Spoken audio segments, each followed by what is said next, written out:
Messieurs, nous voici de retour pour cette deuxième partie de la matinée qui sera, j'en suis certaine, tout aussi captivante et enrichissante que la première. Nous débuterons avec la conférencière Catherine Briand qui nous fera part des résultats préliminaires de l'évaluation de l'implantation de l'approche axée sur les forces. Outre ses fonctions en tant que professeur agrégé au programme d'ergothérapie à l'École de réadaptation de la Faculté de médecine de l'Université de Montréal, Catherine Briand est une chercheure passionnée dont les projets sont pour le moins foisonnants. Son principal sujet d'intérêt concerne la réadaptation et le rétablissement des personnes atteintes de troubles mentaux graves, plus spécifiquement l'évaluation de l'implantation et l'intégration des meilleures pratiques de réadaptation dans le réseau de la santé mentale au Québec. Ainsi, pour mettre en lumière les meilleures pratiques en réadaptation et soutenir le réseautage entre les différents acteurs concernés par l'amélioration des services, elle a fondé le Centre d'études sur la réadaptation, le rétablissement et l'insertion sociale, le CERIS, dont j'ai parlé plus tôt, auquel je collabore, qu'elle dirige depuis 2010. Celui-ci étant rattaché au Centre de recherche de l'Institut universitaire en santé mentale de Montréal. Dans ce même esprit, Mme Briand est l'instigatrice du projet pilote CERIS-CNESM, en partenariat avec le Centre national d'excellence en santé mentale, le CNESM, qui a officiellement été lancé en janvier 2016. Ce projet a permis la création d'une plateforme virtuelle pour le partage des connaissances et des meilleures pratiques axées vers le rétablissement, ceci afin d'accompagner spécifiquement les équipes de suivi intensif dans le milieu, CIM, et de soutien d'intensité variable, CIV, de 5 régions du Québec, à réseauter et à réfléchir à leurs pratiques. Cette plateforme offre une vaste programmation composée d'une multitude d'activités pédagogiques utilisant les technologies de l'information et des communications. D'ailleurs, j'en profite pour souligner que parmi les dossiers thématiques proposés sur le site web du CERIS, celui sur le modèle des forces est maintenant en ligne. Alors, accueillons Mme Catherine Briand. Merci beaucoup, Mireille. Donc, ça me fait plaisir d'être avec vous aujourd'hui. Comme vous l'a bien mentionné Éric Latimer en début de journée, je vais vous présenter les premiers résultats, donc les données préliminaires du 3e volet de l'étude, c'est-à-dire le suivi d'implantation. Le projet s'est fait auprès de 14 équipes partout au Canada, mais le suivi d'implantation auprès de 5. Donc, je vais vous présenter en fait les résultats des rapports 6 mois des 5 équipes pour lesquelles on a fait un suivi d'implantation. Et la façon que ça s'est fait, en fait, dans chacun des sites, avec des entrevues auprès des intervenants, auprès des coordonnateurs cliniques, auprès... Excellent, merci. Donc, des entrevues auprès des intervenants, des coordonnateurs cliniques, des directeurs d'organismes, également de l'observation participante des réunions d'équipe, de l'observation des intervenants sur le terrain en train de travailler avec le modèle des forces. Chacun des sites a pu produire, dans le fond, des constats d'implantation. C'est quoi leurs enjeux? C'est quoi leurs facilitateurs? Qu'est-ce qui fonctionne bien? Qu'est-ce qui est plus difficile? Et voilà, c'est ce qu'on vous présente aujourd'hui. En fait, plus particulièrement, comme je vous l'ai mentionné, je vous présente les données du début de l'implantation, donc les rapports 6 mois de nos 5 sites, ainsi que pour 2 sites, les quelques constats après 12 mois et 18 mois d'implantation. En particulier, les résultats que je vais vous présenter aujourd'hui sont les changements que l'approche amène aux équipes. Vous allez voir que ça rejoint des choses qu'on a entendues dans la présentation de Rigocha. Les changements que l'approche amène aux clients. Les enjeux principaux que les équipes vivent en cours d'implantation, en début d'implantation en particulier, les facilitateurs et quelques constats généraux. En fait, il y a 5 principaux enjeux 5 principaux changements que l'approche amène aux équipes.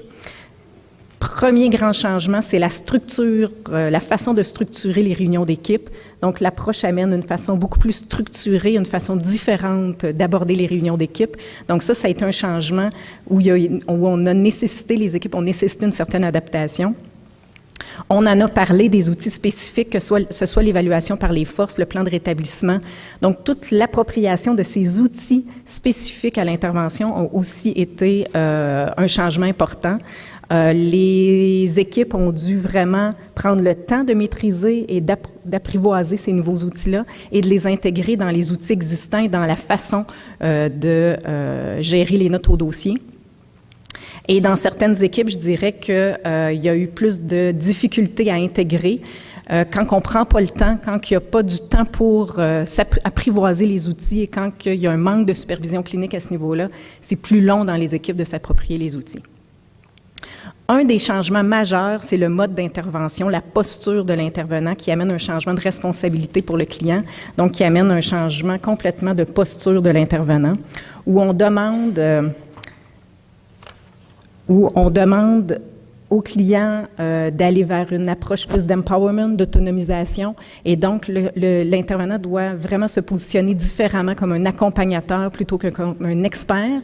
Et pour certaines équipes, ce changement de paradigme, ce changement de posture a demandé plus de temps. Et avec certaines clientèles à haut défi, je dirais, puis on va en reparler tantôt, il fallait raffiner nos compétences, il fallait avoir du temps pour développer ces nouvelles compétences-là et ça a été aussi un changement important que les équipes ont vécu. La notion d'épisode de soins, M. Gaucher en a parlé aussi tantôt, l'approche par les forces amène vraiment à revoir la façon qu'on perçoit qui sont les clients qui doivent faire partie de notre caseload dans une équipe SIV et même, je dirais, la fin des épisodes de service. Donc, ça nous permet de revoir cet aspect-là et donc, il n'est pas rare que dans des équipes, après quelques mois d'intégration du modèle des forces où les caseloads ont été vraiment revus et même des fins d'épisodes de service ont été faits là, avec les clients qui étaient des clients qui restaient longtemps dans les équipes SIV et pour lesquels, des fois, on tournait un peu en rond. Un des enjeux majeurs, à la fois, je vous ai dit tantôt que le changement de posture de l'intervenant était un des changements que l'approche amenait. Un des changements importants. Un autre des changements importants, c'est la supervision clinique. On n'est pas dans une culture de supervision clinique beaucoup. On a de la difficulté à être dans une structure d'apprentissage collectif. Et on a parfois l'impression, et c'est pas par mauvaise volonté, c'est qu'on a cette identité professionnelle et individuelle très forte, en particulier au Québec. Et ça nuit parfois à cet apprentissage collectif et cette philosophie, ou en tout cas cette mentalité d'être dans l'apprentissage continu. Donc ça aussi, ça a été un changement important apporté à l'équipe. La structure et la présence assez régulière et très ancrée dans l'approche de la supervision de groupe, de la supervision clinique. Pour appuyer ces différents constats, j'ai sorti quelques verbatims, je vous en lis. J'ai vu que les outils étaient très intents pour travailler avec chaque client, plus ciblés, plus dirigés vers les buts, plus centrés sur le client, plus mis pour les amener à avancer à travers le système et le rétablissement et à graduer hors des services de santé mentale. En faisant l'approche, en remplissant les formulaires avec les clients, en utilisant les termes, en ramenant ça à réunion, les intervenants ont vraiment vu que ça pouvait être intéressant. Donc, on voit ici que ça prend du temps et il faut apprivoiser progressivement. En fait, ce que je réalisais, c'est qu'avant, l'intervenant dans une réunion d'équipe pouvait lui-même tourner en rond. Donc, la structure des réunions des équipes, les nouveaux outils, la posture différente amènent vraiment aussi une autre façon de travailler. Le fait d'utiliser l'évaluation par les forces, ça a permis de trouver une nouvelle voie d'intervention dans des épisodes de service où on ne voyait pas nécessairement la progression dans l'autonomie de la personne. C'est ce que je venais de vous dire. Avant l'arrivée de la recherche, par peur que les clients décompensent, s'ils fermaient le dossier, les intervenants pouvaient traîner des suivis très longtemps. Mais cela a été dur au début pour l'intervenant de s'exposer comme ça, devant le groupe avec plein de modifications à faire. La personne, peut se sentir incompétente. Donc, évidemment, tout changement amène un sentiment de vulnérabilité puis un réapprentissage. L'approche n'a pas seulement amené des changements auprès des intervenants, a aussi amené des changements auprès de la clientèle. L'approche demande à la personne de se positionner davantage, de passer à l'action. Un des intervenants disait « moins parler, plus agir ». Pour, je dirais, la majorité des clients, ou en tout cas une grande proportion de clients, ça a été très positif, sentiment de plaisir, sentiment de compétence, de valorisation, de responsabilisation. Donc, il y a une grande partie de la clientèle qui adhère bien à l'approche par les forces. Mais pour certains clients, pour qui c'est un défi plus important, il y a eu un sentiment d'insécurité parfois, de l'anxiété, de l'appréhension. Ça fait partie, je dirais, de la gestion de risque. Ça fait partie du processus de rétablissement. Et donc, pour certains clients, et on va les identifier tantôt parce que les équipes les ont nommés, les clientèles avec lesquelles c'était plus un défi, je vais y revenir. Donc, l'approche amène un soutien plus concret, plus ponctuel, un soutien plus à court terme, moins de type thérapie de soutien, moins de type thérapie de verbalisation. On est vraiment dans l'action. Clientèle à défis plus élevés, ce que les équipes nous ont dit là, à travers le Canada, les 5 équipes pour lesquelles on a eu un suivi d'implantation, des clientèles qui veulent une thérapie de soutien de type verbalisation, qui veulent venir jaser. Évidemment, l'approche par les forces a demandé un changement, a demandé une adaptation. Clientèle difficile à mobiliser, des clientèles difficiles à mettre en action. Aussi, les clientèles avec des difficultés à nommer ses forces, à se regarder, à regarder les ressources de sa communauté, pour toutes sortes de raisons, que ce soit par présence de déficits cognitifs importants, des gens qui sont en situation de peu de scolarité ou qui sont immigrants et que la langue et l'anglais et le français est une troisième, une quatrième langue. Donc, évidemment, il y a des clientèles pour lesquelles il y a des défis plus importants. Je ne l'ai pas inscrit ici, mais il y a la clientèle historique, la clientèle qu'on a parlé tantôt, c'est-à-dire des gens qui ont été pris en charge par le réseau de la santé depuis 15 ans, 20 ans, 25 ans, à peu d'ancrage, je vais utiliser les mots de Rick, à peu d'ancrage dans la communauté. Évidemment, c'est une clientèle à défi élevé et les équipes nous les ont mentionnés. Ça ne veut pas dire que le modèle des forces n'est pas applicable avec cette clientèle-là, ça veut dire plutôt, je vous dirais que ça prend plus de temps et ça demande du doigté, des compétences plus complexes pour que l'intervenant, je vous dirais, arrive à présenter l'approche par les forces au bon moment, avec les bons mots, au bon rythme.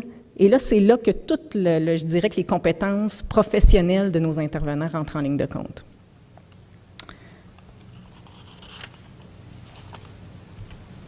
Grâce à l'approche, les clients se mettent davantage en action, entament des démarches, des projets, s'approprient leur réussite. L'approche redonne du pouvoir aux clients. Oui, ça me parle beaucoup parce que je trouve que c'est un modèle qui fait que les gens se mettent plus dans l'action, ça avance plus rapidement. Puis en trouvant vraiment des buts significatifs, en les décortiquant en petites étapes, bien là, ils voient tout de suite des résultats positifs. C'est une approche positive, vivante, motivante, sauf pour les participants chez qui l'approche est perçue comme une exigence, elle devient anxiogène. Je pense que ça va bien, je trouve que mon travail a plus de sens pour les clients et pour moi, ça a aussi été le cas pour certaines personnes avec qui je l'ai fait. Donc, des changements pour les équipes, des changements pour les clients. Évidemment, ça a amené différents enjeux.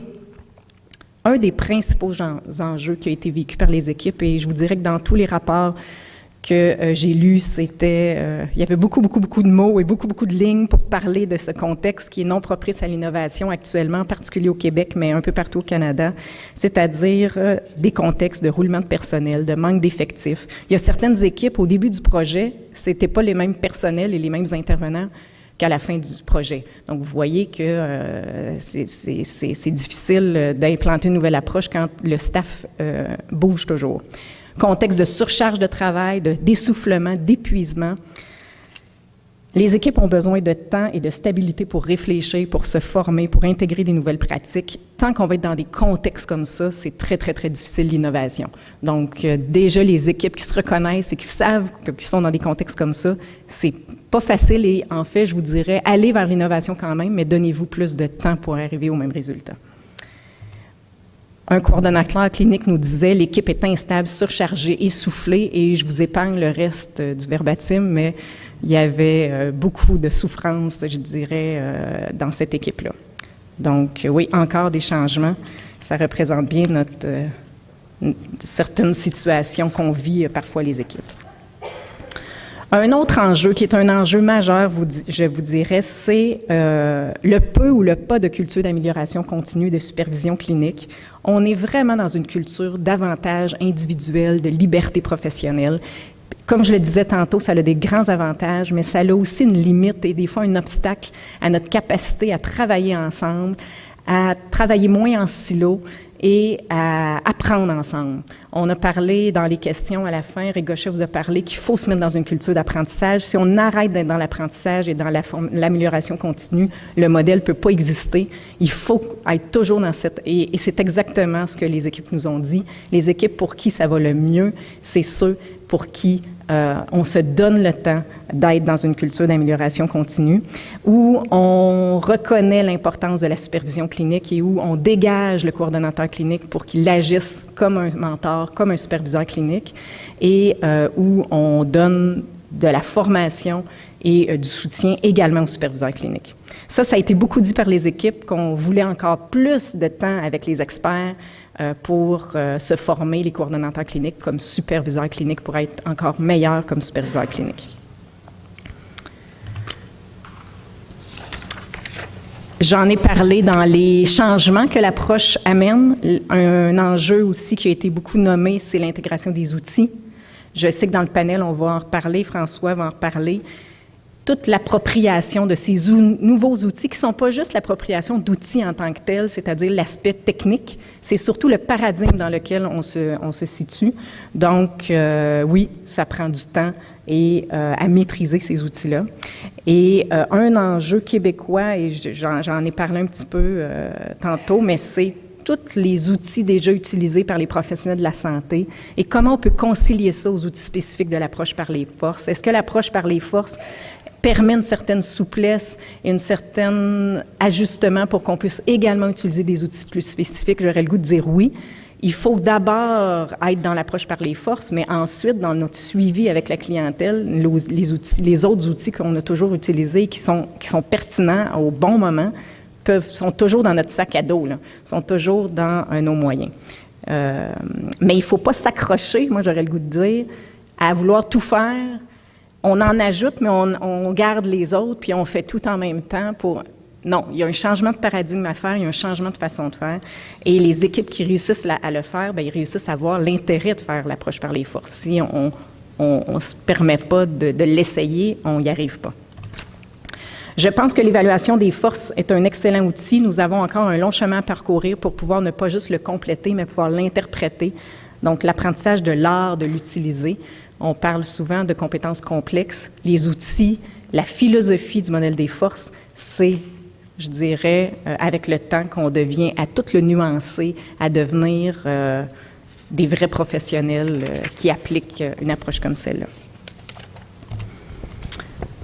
Les ressources de la communauté, c'est un des principes importants du modèle des forces. Pas toujours facile d'utiliser les ressources de la communauté, en particulier dans les régions rurales, les équipes où il y a peu de ressources qui sont développées par les municipalités. On a tendance à garder, à utiliser toujours les ressources qui sont à l'intérieur du réseau de la santé, et même à en créer. Pas par mauvaise volonté, souvent pour protéger les gens d'une absence de ressources, souvent pour protéger les personnes d'activités qui seraient coûteuses, qui seraient plus à distance. Et malheureusement, les intervenants, comme on est beaucoup dans une reconnaissance que du temps direct, du contact direct avec le client, on a peu de temps, les équipes, et beaucoup l'ont revendiqué dans les verbatims, pour créer des liens avec les ressources existantes des municipalités hors du réseau de la santé mentale, mais pas juste créer des liens, aller parler avec les municipalités et créer des activités gratuites où nos clientèles pourraient aller. Donc, mais ça, pour faire ça, il faut du temps, puis il faut une reconnaissance de l'importance de faire ça. Donc, ça aussi, ça a été mentionné.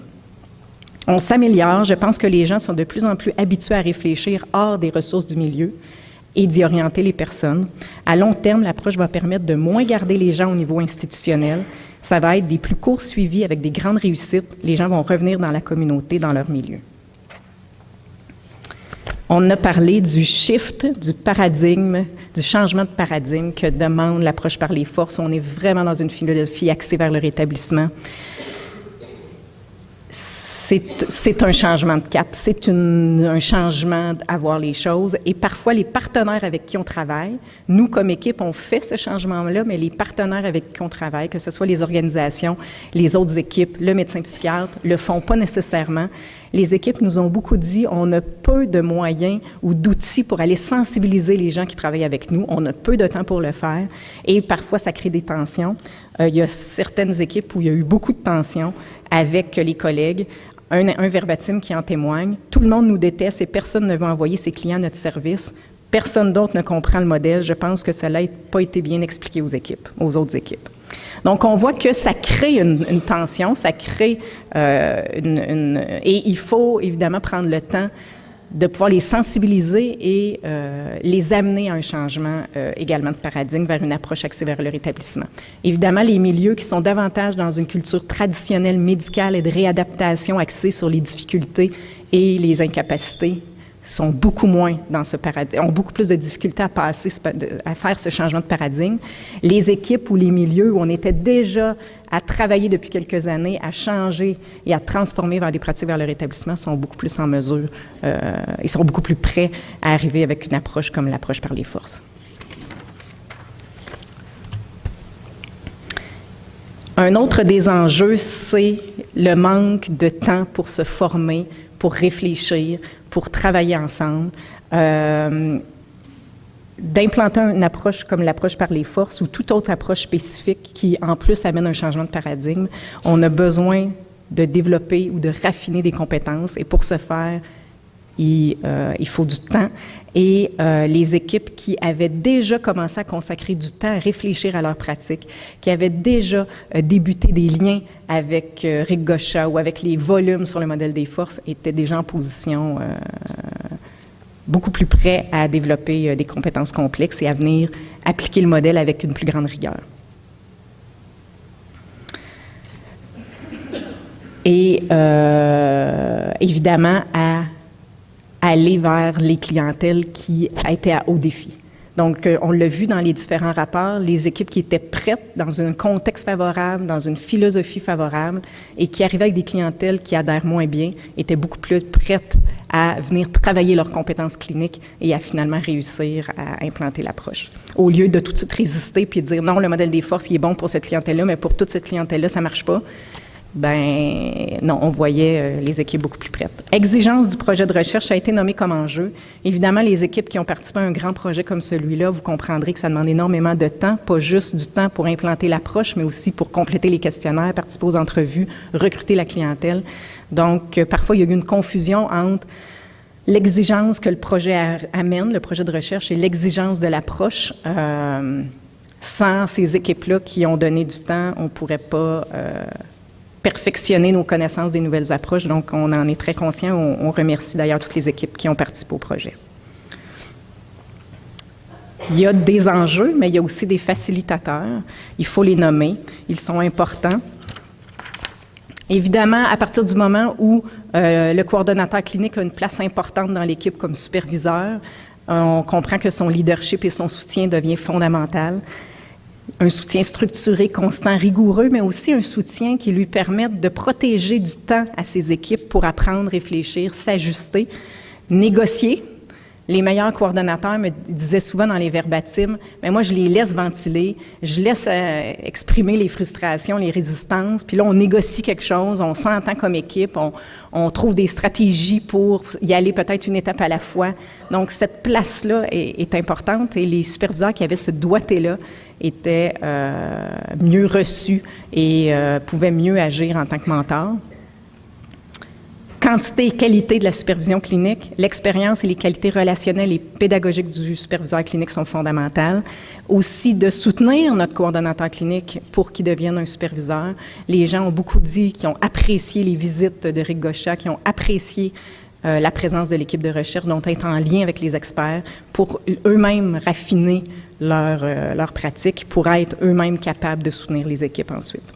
Qualité des relations au sein de l'équipe, vous comprendrez qu'une équipe au mode de fonctionnement sain, qui travaillait déjà ensemble, pour qui il y avait déjà une ouverture à être dans l'apprentissage, à laisser voir un peu plus ses vulnérabilités, c'est des équipes qui vont mieux dans le changement. Évidemment, sans surcharge de travail, sans résistance, avec une bonne supervision clinique, un bon esprit d'équipe, il est possible pour les équipes de développer des habiletés complexes nécessaires à l'implantation de l'approche. C'est des équipes qui, on le voit dans leur verbatim et dans leur raffinement de leurs compétences cliniques, qui ont des liens avec les ressources communautaires, qui sont innovateurs à créer des ressources avec les municipalités, qui savent amener l'approche au bon moment, avec les bons mots, qui ont vraiment ce raffinement, ont réussi déjà après 6 mois là, un certain raffinement dans l'utilisation des outils et de l'approche. L'équipe a une essence, c'est une bonne équipe, une bonne dynamique. Les gens, ils manifestent leurs craintes. Ça, il faut quand même qu'il y ait de la place à l'écoute de tout ça. Depuis le début, la superviseure clinique, elle est toujours positive. Elle travaille en mode solution. Elle est très mobilisée et mobilisatrice. Elle est capable de gérer les insécurités, les résistances de ses collègues. Un intervenant plus sceptique, je suis allée à la formation, j'ai trouvé que c'était bien. J'étais très sceptique, je me suis dit « Oh, les forces, bonne idée ». Mais c'est toute la supervision de groupe avec les ressources du groupe qui m'a vraiment vendu à l'idée. Donc, c'est vraiment au niveau du partage avec l'équipe que cet intervenant-là a cliqué et a compris l'essence même de l'approche. D'autres facilitateurs, évidemment la volonté des gestionnaires, l'appui des chefs de programme, un superviseur clinique qui n'a pas de marge de manœuvre, qui est lui-même en surcharge de travail. C'est difficile de développer des bonnes capacités de superviseur clinique. Dans certaines équipes, il y a eu une réduction du ratio intervenant-superviseur, une réduction des caseloads, donc du ratio intervenant-client dans le temps d'appropriation. Il y a eu une reconnaissance du temps d'appropriation. Vous comprendrez que c'est des contextes beaucoup plus favorables. Soutien des gestionnaires par l'équipe du projet de recherche. Donc, ça aussi, ça a été nommé comme un facilitateur. J'en ai parlé tantôt. Des équipes où les valeurs et les principes de l'approche étaient déjà intégrés. Évidemment, un facilitateur. Et malgré le fait que le projet de recherche était très exigeant et a été nommé comme un enjeu au niveau de l'exigence, autant les gens ont dit s'il n'y avait pas eu le projet de recherche qui nous obligeait à cette espèce de rigueur, cette structure, ces deadlines, on n'aurait peut-être pas été si rigoureux, on n'aurait peut-être pas été si, je dirais, à faire des changements aussi rapidement. Donc, le projet de recherche est à la fois un enjeu et à la fois un facilitateur. Vous allez voir, le verbatim ici est très intéressant. C'est un coordonnateur qui nous a dit « Notre façon d'organiser le temps a changé. Nous passons beaucoup de temps à s'approprier l'approche, à s'assurer d'être fidèles à l'approche, à veiller à ce que nous ayons un plan pour mobiliser nos équipes et nous assurer que nous le suivons. Cela nous a pris du temps. La façon dont nous avons structuré la supervision a changé. Et une partie de cela est également pour nous assurer que nous allons rencontrer une meilleure fidélité. Mais à la fin, cela profitera aux cliniciens. » Donc, on voit ici à travers le verbatim une reconnaissance du temps qu'il faut y mettre et de la façon de structurer notre fonctionnement et notre supervision clinique. Ça termine ce que je voulais vous présenter sur le début d'implantation, les constats qui ont été faits après 6 mois. J'ai quelques constats à relever pour les équipes chez qui nous avions déjà les rapports 12 mois et 18 mois. Donc, je vous fais ces constats-là. 2 grands constats, le temps et la supervision clinique. Avec le temps, les équipes s'approprient mieux l'approche, les outils peuvent passer au développement d'habiletés cliniques complexes. Avec le temps, les résultats sont observables, les résistances tombent et il est possible de s'approprier réellement l'approche et d'être dans une philosophie d'apprentissage, une attitude d'apprentissage.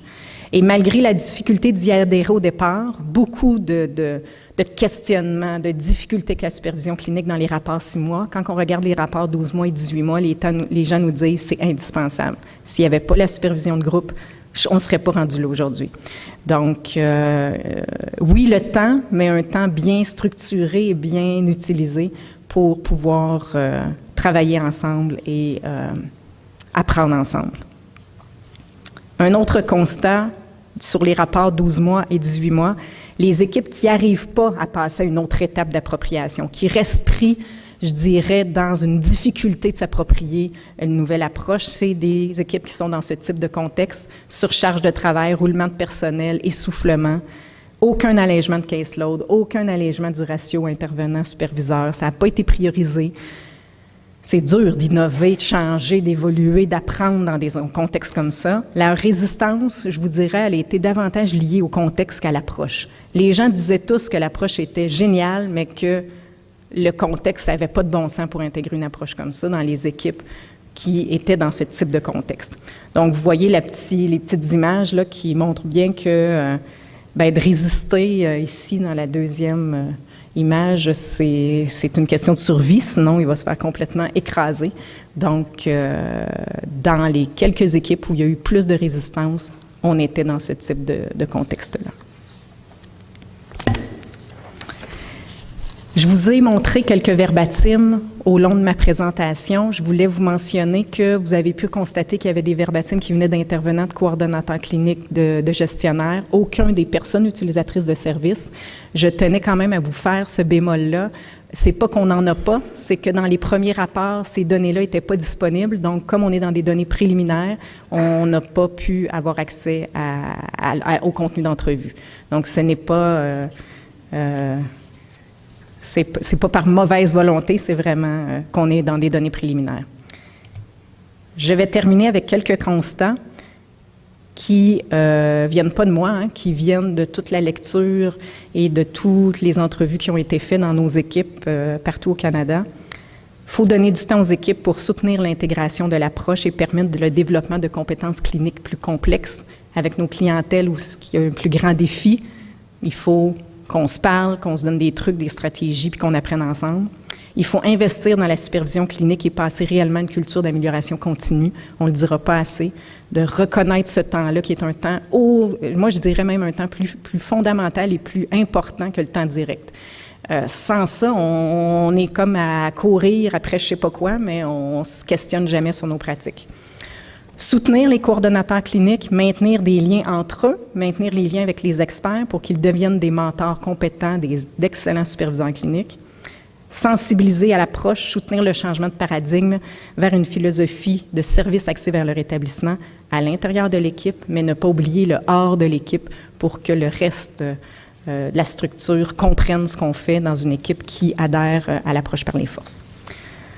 Ça fait le tour du portrait que je voulais vous faire au niveau des enjeux, des changements que l'approche par les forces a amenés dans nos équipes.